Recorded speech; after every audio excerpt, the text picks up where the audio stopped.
The month of June is almost over now. जुलाई आ चुकी है और अब सिर्फ बचे हैं 5 मंथ्स। क्या 5 मंथ्स में पढ़कर हम क्लैट क्रैक कर सकते हैं? क्या लीगल रीजनिंग को 5 मंथ्स में कवर कर पाना पॉसिबल है? क्योंकि हमें स्टैटिक पार्ट भी कवर करना है और करंट लीगल अपडेट्स को भी कवर करना है। अगर आपके माइंड में ये सारे क्वेश्चंस हैं, then this particular session is for you.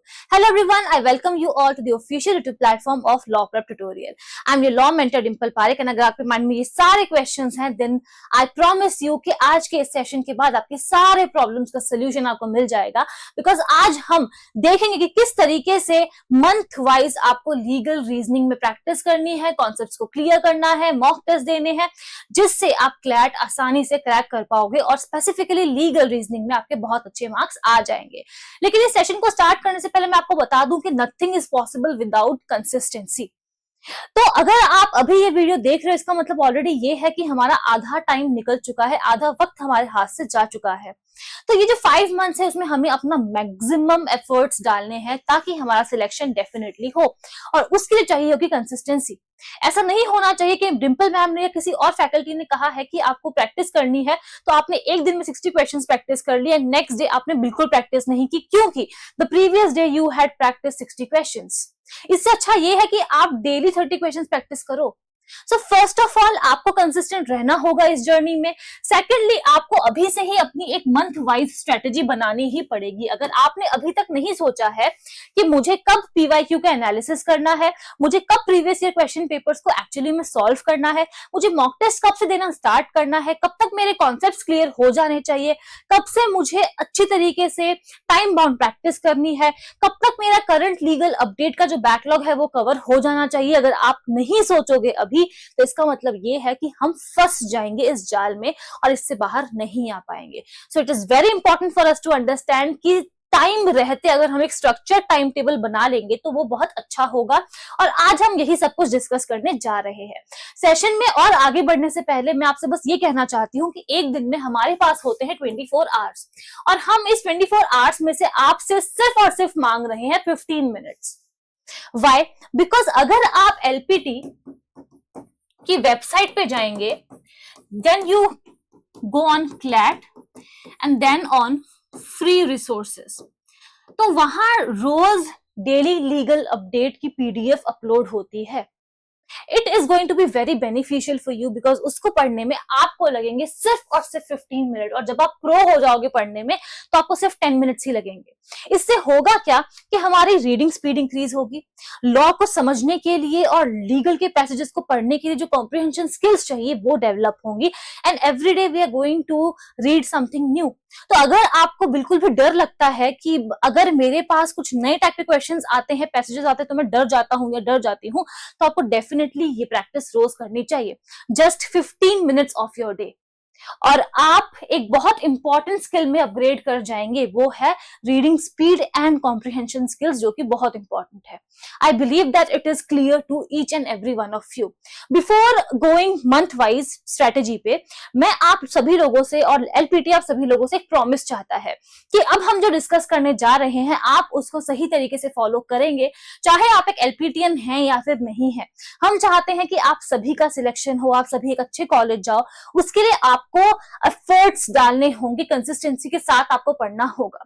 तो आप सभी को कमेंट सेक्शन में हमें प्रॉमिस करना है, और आपको कमेंट करना है कि I promise that I am going to be consistent throughout this journey, and आपके साथ एलपीटी हमेशा इसके लिए रहेगा ही रहेगा। Now coming to the very first month, that is the month of July. मैंने आपको ऑलरेडी कह दिया है कि करंट लीगल अपडेट 15 मिनट्स आपको रोज पढ़ने ही पढ़ने हैं। अब शुरुआत कहां से करनी है हमें? सबसे पहले किसी भी जंग की शुरुआत करेंगे तो सामने वाली पार्टी, हमारे सामने जो हमारा एनिमी है, वो कैसे वेपन्स लेकर आ रहा है, अगर वो नहीं जानेंगे तो कभी नहीं कर पाएंगे। And that is the reason why सबसे पहला काम आपको जो करना है वो है to analyse the previous year question papers, क्योंकि जब हम ये करेंगे तो अपने आप हमें क्लैट का पेपर पैटर्न समझ में आएगा, whether prior knowledge of law is required और नॉट, किस टाइप के क्वेश्चंस आ रहे हैं, ज्यादा स्टैटिक लीगल के क्वेश्चंस आ रहे हैं या फिर करंट लीगल अपडेट से क्वेश्चंस देखने को मिल रहे हैं। ये सारे आंसर्स आपको तब मिलेंगे जब आप एनालाइज करोगे। याद रखना कि अभी हमें पेपर को सॉल्व नहीं करना है, सिर्फ और सिर्फ एनालाइज करना है कि कौन से ईयर में कौन से पैसेज में कौन सा टॉपिक पूछा गया and what type of questions were asked. Legal GK था, असर्शन रीजनिंग था, फैक्ट्स बेस्ड था, कि डायरेक्टली हमें मिल पा रहा है आंसर पैसेज में या नहीं, ये सब कुछ आपको सिर्फ और सिर्फ एनालाइज करना है। And more important thing is कि आप अपने सारे रिसोर्सेज को गैदर कर लो। अगर आप एक एलपीटीएन है तो सारे रिसोर्सेज आपके पास ऑलरेडी हैं, तो आपको कहीं और जाने की रिक्वायरमेंट नहीं है। बट बहुत से बच्चे हैं जो with the help of YouTube अपनी इस प्रेपरेशन जर्नी को आगे बढ़ा रहे हैं। Then it's a humble request of mine to you कि आपको सिर्फ और सिर्फ एक ही रिसोर्स पे भरोसा करना है और एक ही रिसोर्स गैदर करना है। वो कैसे होगा? फॉर एग्जाम्पल, अगर आप 5, 6, 7 प्लेटफॉर्म्स पे जाएंगे, पढ़ेंगे, तो आप कंफ्यूज्ड हो जाएंगे। ठीक है, मैं आपको बता दूं कि CLAT is not only about hard work, लेकिन हार्ड वर्क के साथ हमें स्मार्ट वर्क करने की भी रिक्वायरमेंट है। और इसका मतलब ये है कि एक एक मिनट हमारे लिए इंपॉर्टेंट है। अगर हम बहुत सारे प्लेटफॉर्म्स पे जाएंगे, बहुत सारा ज्ञान हमें मिलेगा, उससे होगा बस इतना सा कि आपका टाइम वेस्ट होगा अल्टीमेटली। और कब हम जुलाई से धीरे धीरे अक्टूबर, नवंबर की तरफ बढ़ जाएंगे पता ही नहीं चलेगा। एंड हेंस अगर आप किसी प्लेटफॉर्म को देख रहे हो, वॉच कर रहे हो, तो आप उसी प्लेटफॉर्म को स्टिक करो। जैसे कि अगर आप एलपीटी की वीडियोस देख रहे हो यूट्यूब पे, उनको आप फॉलो कर रहे हो, हमें सब्सक्राइब करके रखा है आपने, तो आप कंसिस्टेंटली हमें फॉलो करते रहिए। एंड वी प्रॉमिस कि हम आपको बहुत बेस्ट जो कंटेंट है वो डिलीवर करते रहेंगे। और हम ये आपका टाइम बचाने के लिए ही कह रहे हैं। जिस भी एक प्लेटफॉर्म को आपने पकड़ के रखा है, उसी के साथ अपनी जर्नी को आपको आगे बढ़ाना है। बहुत जगह जाएंगे तो माइंड कंफ्यूज होगा। इसके बाद आपको जुलाई के मंथ में ही आपके कॉन्सेप्ट्स के साथ स्टार्ट करना है। कॉन्सेप्ट्स बोले तो जो हमारा स्टैटिक लीगल का पार्ट है, यहां से हम शुरू करेंगे। Law of crime, law of torts, law of constitution, law of contract, इन सब के जो बेसिक्स हैं हमें अभी से पढ़ना स्टार्ट करना है। अब यही वो मंथ है जहां पर आपके माइंड में क्वेश्चन आएगा कि हो अभी तो मैंने सिर्फ पढ़ना स्टार्ट किया है, तो क्या मुझे इसी मंथ में मॉक टेस्ट देना चाहिए? The answer is yes. आपको अपना पहला मॉक जुलाई के मंथ में ही देना होगा, because it is very important. Mock देने से हमें समझ में आएगा कि हमने अभी तक जितना पढ़ा है या शुरुआत की है, पीवाईक्यू को एनालाइज किया है, कितना हम उस पर अप्लाई कर पा रहे हैं। Whether I am able to do 120 questions in 120 minutes और not. And able to do की बात भी नहीं है, whether you are able to go through it और not in 120 minutes. If not, तो आपको ये पता होगा फर्स्ट मंथ से ही कि हमें अपनी स्पीड पे फोकस करना है। ठीक है, सो आई बिलीव दैट आपको ये बात समझ में आ रही है। जुलाई में ही आपको अपना पहला मॉक देना ही होगा। Then come to the month of August, यहाँ पर हम मॉक्स को लेकर थोड़ा सा और सीरियस हो जाएंगे। अब हम क्योंकि सेकंड मंथ में आ चुके हैं, बहुत से कॉन्सेप्ट्स हम ऑलरेडी पढ़ चुके होंगे, आपको यहाँ पर मॉक्स को लेकर सीरियस होना है। यानी कि आपको वीक में 2 मॉक्स तो एटलीस्ट देने ही देने हैं। और उनको देने के बाद आपको एनालाइज भी करना होगा कि where did I go wrong, कहां मुझसे गलती हुई, वो जो मिस्टेक मुझे वापस दोहरानी नहीं है। जब आप ये मॉक टेस्ट देंगे, उसके बाद एनालिसिस करना इज अ मस्ट, वो आपको करना ही पड़ेगा। और अगर आप ये स्टार्ट कर दोगे तो आपको ऑलरेडी पता चल जाएगा कि आपकी एक्यूरेसी लेवल कितनी है। कहीं आप ज्यादा क्वेश्चंस को गलत तो नहीं कर रहे हो। Let me tell you one thing कि सारे क्वेश्चंस अटेम्प्ट नहीं करने हैं, बिकॉज -0.25 की नेगेटिव मार्किंग देखने को भी मिलती है। यानी कि अगर आपने 4 क्वेश्चंस को गलत किया तो आपके हो जाएंगे -1। अब क्लैट जैसे एग्जाम में -0.25 जैसी जो नेगेटिव मार्किंग है, ये बहुत ज्यादा मैटर करती है। तो हमें अपने एक्यूरेसी पे फोकस करते हुए डेली प्रैक्टिस करनी है। एटलीस्ट 30 से लेके 35 क्वेश्चंस आपको प्रैक्टिस करने हैं। कहां से करोगे? एलपीटीएन्स के पास मॉड्यूल्स हैं, ठीक है, तो आपको वहां से प्रैक्टिस करनी है। 10 questions from module of crime, 10 questions from module of contract, 10 questions from legal express etcetera. अगर आप नॉन एलपीटीएन हो तो आपको वेबसाइट पे चैंपियंस टूल किट मिल जाएगी, आपको वहां से परचेज करनी है। बहुत ही क्वालिटी क्वेश्चंस आपको वहां देखने को मिलेंगे, वहां से आप प्रैक्टिस कर सकते हैं। Apart from that is the month जहां पर हमें स्टैटिक के साथ साथ करंट लीगल पे भी फोकस करना है। बिकॉज आपको मैं बता दूं कि आपको जनवरी 2026 से लेकर नवंबर 2026 तक सब कुछ कवर करना होगा। And since we have started in the month of July या फिर अगस्त, तो थोड़ा सा प्रॉब्लमेटिक हो जाएगा। एंड हेंस आपको क्या करना है, यहाँ पर अपने बैकलॉग्स पे वर्क करना है। कहां से करोगे? The legal express. जो एलपीटीएंस हैं उनको ये मिल जाएगी उनके पोर्टल पे।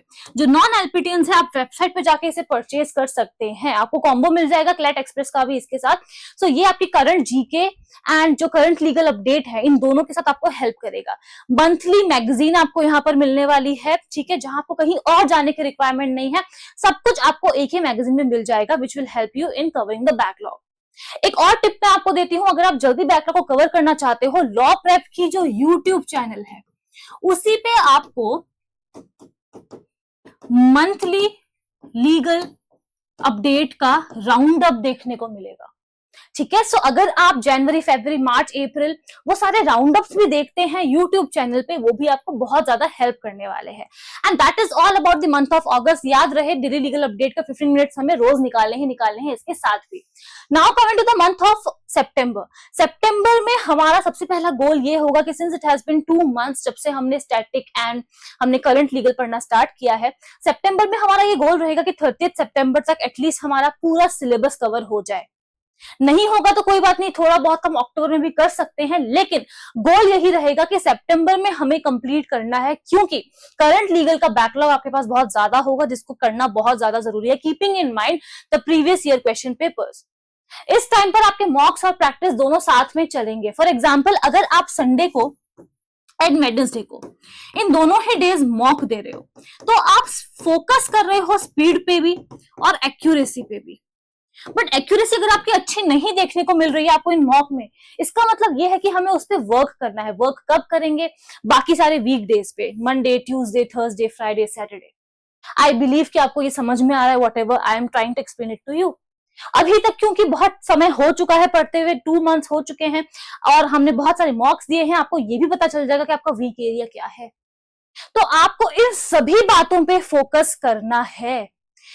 यहाँ हमें क्या करना है? अपने एंटायर सिलेबस पे फोकस करना है, प्रैक्टिस करना है, रोज प्रैक्टिस करनी है और मॉक टेस्ट देना है। मॉक टेस्ट से अपने वीक एरियाज को हमें आइडेंटिफाई करना है और उन पे काम करना स्टार्ट करना है। और जो करंट लीगल की जो पार्ट है बैकलॉग की, वो हमें रोज करनी है। अब आप कैसे कर सकते हो? इफ यू हैव परचेज्ड या फिर अगर आपके पास लीगल एक्सप्रेस है, आपको डेली 2, 3, 4 टॉपिक्स को डिवाइड करना है और पढ़ना है। अगर आप एलपीटीएन है तो क्लास का रिविजन होना बहुत जरूरी है, आपको क्लासेस को देखनी ही देखनी है। यूट्यूब पे भी आपको वीडियोस मिल जाएंगे, मैं आपको ये ऑलरेडी बता चुकी हूँ। And that is all about the month of September. Then coming to October, ये बहुत ही क्रूशियल समय है। मैंने आपको जुलाई में कहा था कि आपको पीवाईक्यू को एनालिसिस करना है। उसका एनालिसिस करने का मतलब यह है कि आपको सिर्फ देखना है, लेकिन अब इज द टाइम अक्टूबर में जहां आपको पीवाईक्यू को सॉल्व भी करना है। हम ये देखेंगे कि क्या मैं 2020 से लेकर 2026 तक के जो पीवाईक्यूज हैं उनको सॉल्व कर पा रहा हूं या कर पा रही हूं, एंड इफ नॉट तो हमें उसको अच्छी तरीके से बैठ करके सॉल्व करना है। We have to spend time with this because इनका आना हमें बहुत जरूरी है। ये वो मंथ है जहां हमें अपने पूरा करंट लीगल का बैकलॉग ऑलमोस्ट क्लियर हो जाना चाहिए, at least till the month of अगस्त तो कंप्लीट हो ही जाना चाहिए। ठीक है, तो ये हमारा यहाँ पर फोकस रहेगा। 2 से 3 मॉक हम देंगे इन अ वीक, और सिर्फ मॉक देना नहीं है, उसका एनालिसिस ऑल्सो अ मस्ट, ताकि हम वीक एरियाज पे और ज्यादा फोकस कर पाए। प्रैक्टिस और मॉक हमारी साइमल्टेनियसली चलते ही रहेगी। एंड अगर हम सितंबर के मंथ में रैप अप नहीं कर पाए थे with the static part of legal, then this is the month जहां पर हमारे पास ये डेडलाइन है, क्योंकि जो नवंबर का मंथ है वो बहुत क्रूशियल है। November is all about what? Deep revision. जितना भी अभी तक पढ़ा है, करंट लीगल में पढ़ा हो, चाहे स्टैटिक लीगल में पढ़ा हो, क्योंकि आपके पास सिर्फ लीगल नहीं है और भी सब्जेक्ट्स हैं। ये वो मंथ है जहां पर हम डीप रिवीजन करेंगे और बहुत सारी प्रैक्टिस करेंगे, अपना पूरा टाइम देंगे मॉक को। क्यों? बिकॉज मॉक से हमें बनानी है स्ट्रैटेजी। कौन से सेक्शन को पहले करना है, कौन से सेक्शन को बाद में करना है, कितना टाइम हमें देना है for a particular section. Legal में कितना टाइम अलॉट करना है, इंग्लिश में कितना टाइम अलॉट करना है, वो आप तभी कर पाओगे जब आप मॉक टेस्ट दोगे और स्ट्रेटेजी बनाओगे। एंड अभी भी अगर आपको लगता है कि 2-4 ऐसे टॉपिक्स हैं जो आपके बच गए हैं, जो कवर करने हैं, प्लीज अपने वीक एरियाज पे फोकस करो, बिकॉज इसके बाद हमें टाइम नहीं मिलेगा। दिसंबर में जब आपका एग्जाम होगा, हम बहुत ही लाइट रिवीजन करेंगे। जो कोई आपने अगर नोट्स बनाए हैं बुलेट पॉइंट्स में, हम उनको रिवाइज कर लेंगे। And December is the time जहां पर हम बहुत ज्यादा कंसंट्रेशन के साथ अपने दिमाग को शांत रखेंगे, बिकॉज अभी हमने जितना कुछ भी प्लानिंग किया है उसका एग्जीक्यूशन दिसंबर में होने वाला है। बहुत ज्यादा जरूरी है ऐसा करना। One more request to every student जो भी घर पे बैठकर मॉक टेस्ट देते हैं, अगर आप जुलाई में स्टार्ट कर रहे हो इट्स टोटली फाइन। अगर आप जुलाई अगस्त में घर पे बैठकर ट्राई कर रहे हो, स्ट्रेटेजी बना रहे हो, मॉक टेस्ट दे रहे हो, बट इवेंचुअली जब आपका एग्जाम आने वाला होगा इन द मंथ ऑफ दिसंबर, तो आप कोशिश करोगे कि एटलीस्ट अक्टूबर एंड नवंबर में या फिर एटलीस्ट नवंबर में आपकी जो नियर बाय सेंटर्स हैं, जो एलपीटीएम्स है मैं उनसे कह रही हूँ, जो नियर बाय सेंटर्स है वहां जाके मॉक टेस्ट दें। क्योंकि माहौल अलग होता है। जब हम घर बैठ के मॉक टेस्ट देते हैं, हमारे आसपास कोई भी शांति होती है बहुत ज्यादा, तो डिस्ट्रैक्शंस नहीं होते हैं। बट जब आप एग्जाम देने जाओगे रियली, क्या उस दिन ऐसा होने वाला है? नहीं, डिस्ट्रैक्शंस होंगे। आपका इन्विजिलेटर होंगे क्लास में, बाकी बच्चे होंगे, कहीं ना कहीं से कोई ना कोई आवाज आएगी ही। तो उस चीज से बचने के लिए कि उस समय हमें एंग्जाइटी ना हो, हम बहुत ज्यादा डिस्ट्रैक्टेड ना हो, आपका अगर आप सेंटर पे जाके दे सकते हो मॉक, तो वो बहुत अच्छी बात है। And that is all about this particular session. तो जैसा कि मैंने आपको शुरुआत में कहा था कि आपको कमेंट सेक्शन में लिखना है और हमें प्रॉमिस करना है कि I am going to be consistent throughout these 5 months। वो आपको जरूर से कमेंट करके बताना है। और क्या प्रॉब्लम है आपकी, वो हमें बताइएगा। अगर आपको डेली लीगल अपडेट की वेबसाइट नहीं मिल पाती है तो आप बताइएगा कमेंट करके, हम आपको लिंक दे देंगे। बट ये आपको ही करना पड़ेगा, मेहनत आपको करनी पड़ेगी। हम आपको पूरी तरीके से हेल्प करने के लिए रेडी हैं। We will come up with a lot of marathons, with a lot of content for you. But at the end of the day, smart work along with hard work आपको करना होगा। So that is all about this particular session. I believe के अगर थोड़ा सा भी मैं आपकी हेल्प कर पाई हूं तो thank you so much everyone. I will see you all in the next session.